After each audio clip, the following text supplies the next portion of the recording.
Dan Crenshaw, a representative, very unhappy about being asked about stocks. This is like number 1,000 on my priority list of things to care about. Jesse Waters had basically insinuated that I was insider trading. Of course, it's not true. You'd be more surprised how much little information we have, because I don't have any, I barely have anything in the market anyway.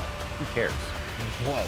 Meltdowns all over the board. Dan Crenshaw, a representative, very unhappy about being asked about stocks. You remember him. Many people have some questions about why Congress people trade stocks so much and how they do so well, including people like Nancy Pelosi. Now, I was looking into Dan Crenshaw's trading history, and Quiver Quantitative had this for us. He's going to say he didn't hardly invest anything at all, but in volume, he's traded $313,000, 33 total trades. A lot of money back and forth. Buy volume 56,000, sell volume 65 in 2022. Then it looks like he started to get out of it. 2023 and 2024, no longer in the stocks. But 2021, total volume 121, buy 40,000. Here in 2020, buy 64,000. So he's moving some money around. And when he got asked about this, he absolutely lost it. Now here is the Dan Crenshaw clip. F-bomb warning from Dan. We'll try to see if we can mute it. But here is what it sounded like when he got asked a simple question about stocks. Would you vote for a ban on Congress members trading stocks? Yeah, I mean, this is like number 1,000 on my priority list of things to care about. This is one of those stupid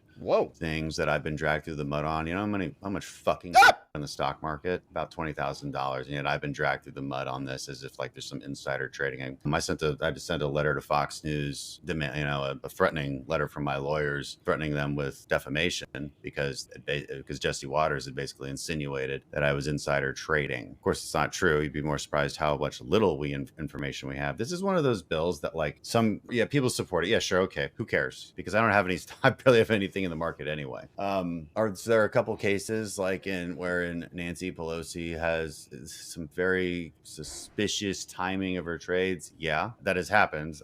But nobody else can point any other examples out. So sure. Yeah. Why not? Don't let us trade stocks. How about we'll just keep whipping ourselves. How about we don't make any money either? How about like just cut our paychecks? We haven't gotten a pay raise since 2008, even a COLA increase. So yeah, this is a great idea. Let's make Congress a place where only the millionaires can actually afford to do the job. This is a wonderful idea. Let's just keep doing that. It's always some member, right, who senses the populist energy and then believing that this is what's going to help me connect with the people. Because what do the people want? Well, they want an easy button. All my problems will be solved if there's no stock trading. All my problems will be solved if there's term limits. But if you think about any of these things for 5 whole minutes, jeez, you might quickly come to a different conclusion. Now, what I vote for? Yeah, sure. Who cares? Who cares? Whoa. It doesn't matter to me because I don't have any fucking money to put in the stock market. Jeez.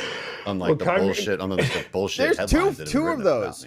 Whoa. So several F-bombs in there. I didn't realize we were going to get that from Dan Crenshaw, a representative in Congress, for crying out loud. Good Lord, man. You can tell he's very upset about this. He is triggered in a way that I actually think is troubling. Okay. If he is this upset about conversations about money, is he hurting for money? Does he need money? I mean, if somebody offers him some money, is he going to do whatever they want? I mean, he seems really, really triggered about this. And I don't have any effing money and effing this and do whatever. I don't care. And, Dan, we're happy if you make money. We just want you to do it legitimately. Okay. That's the point of this stock stuff. We don't want you using insider information as Congress people to gain an advantage over the rest of America. Okay. That's the problem. If you go trade stocks and you do a nice job, you do well, you beat the market. Great job. Congratulations. You're smart. You know your financial stuff. Great. That's not how it works. Okay. Nancy Pelosi beats the stocks, beats the average returns by huge numbers consistently. How does that work? Are they just that smart, or do they have inside knowledge? Of course we know it's the latter. And so that's the problem. So don't act like it's some flippant thing. Maybe because you're not doing it. And I can understand, look, if you're getting accused of doing something that you didn't do and people keep hitting over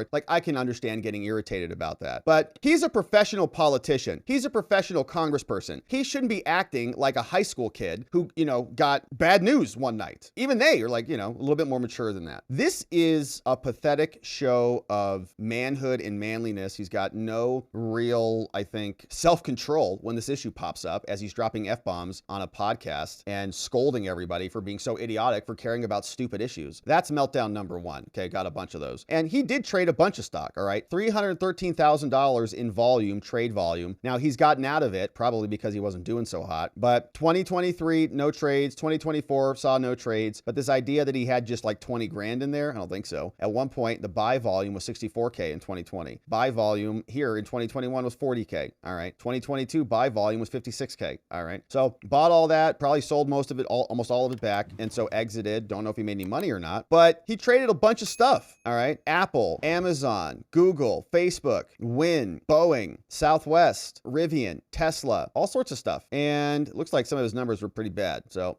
I can also see why he's maybe unhappy about this. A lot of red here. A lot of red here on those numbers. So he lost. Maybe that's why he's also mad about the stock market. That was a good return. 400% return on that. SPX, Direxion. Now, this is a great website. You can see Quiver Quantitative. They follow a bunch of the most famous people who are doing trades, like Nancy Pelosi. So her trade volume, 137 million, 171 total trades. She does very well. So her average return is quite good. A lot less red for her. 138, 142, 37%. So they know what they're doing, which is why you can follow them. You can actually just copy trade her, just make the same trades that she does. And her strategy yields 763%, but the market index is 219%. So that's why people get a little agitated about that, Dan. We don't want people to continue to exploit their powerful positions to gain an unfair advantage over Americans who don't have access to that same insider knowledge. That's Dan's meltdown.